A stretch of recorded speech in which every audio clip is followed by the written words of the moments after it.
अस्सलाम वालेकुम। अच्छा, मुझसे कल एक क्लास में स्टूडेंट ने सवाल किया कि सर हम जो नोट्स बनाते हैं ये लैपटॉप पे, कंप्यूटर पे, वर्ड फॉर्मेट में बनाने चाहिए या हमें कागज़ पेन इस्तेमाल करना चाहिए और हाथ से लिखने चाहिए। देखिए, दोनों चीज़ों को समझ लें।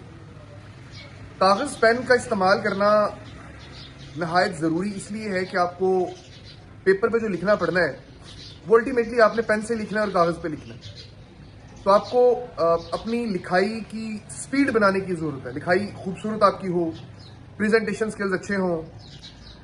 इसके लिए ज़रूरी है कि आपने एक अच्छी प्रैक्टिस की हो पेन से लिखने की। तो पूरा साल जब आप एक प्रेपरेशन के फेज़ में हैं, आपने पेन का और कागज़ का इस्तेमाल करना ही करना है।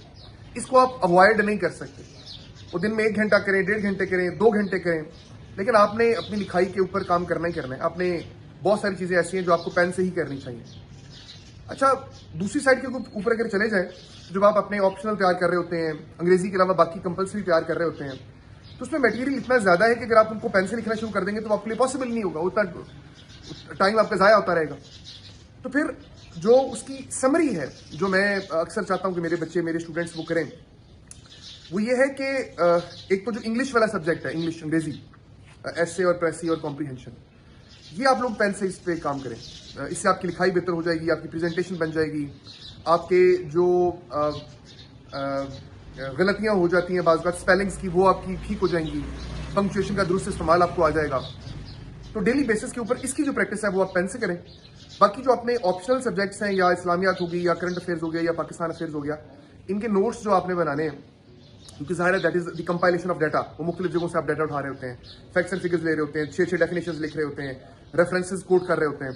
तो उसके लिए आपको अलाउड है कि आप कंप्यूटर का, लैपटॉप का, या इस तरह के जो डिजिटल डिवाइसेज हैं, इनका इस्तेमाल आप जो है वो करते रहें। लेकिन अगर आपने इस्लामियात का पेपर उर्दू में देना है, तो फिर ज़ाहिर है कि वो उर्दू में देना है, तो उसके लिए आपको उर्दू की प्रैक्टिस करनी ही पड़ेगी। वो आप उसको फिर अवॉइड नहीं कर सकते। वो कटे हुए मार्कर से लिखना और पेन से लिखना जो है वो आपको पढ़ना ही है। तो हफ्ते में 1 दफ़ा कर लें या 2 दफ़ा कर लें। तो ये ओवरऑल समरी है। इंग्लिश के लिए अपने पेन का इस्तेमाल करें, कॉपी का इस्तेमाल करें, ताकि आपकी लिखाई बेहतर हो जाए, स्पीड बन जाए, स्पेलिंग ठीक हो जाए। बाकी चीज़ों के लिए आप इस्तेमाल कर सकते हैं डिजिटल डिवाइसेज का, लैपटॉप का, अपने iPad का और अपने कंप्यूटर का, ताकि ज़्यादा से ज़्यादा डाटा जो है आप वो इकट्ठा कर सकें। Wish you best of luck.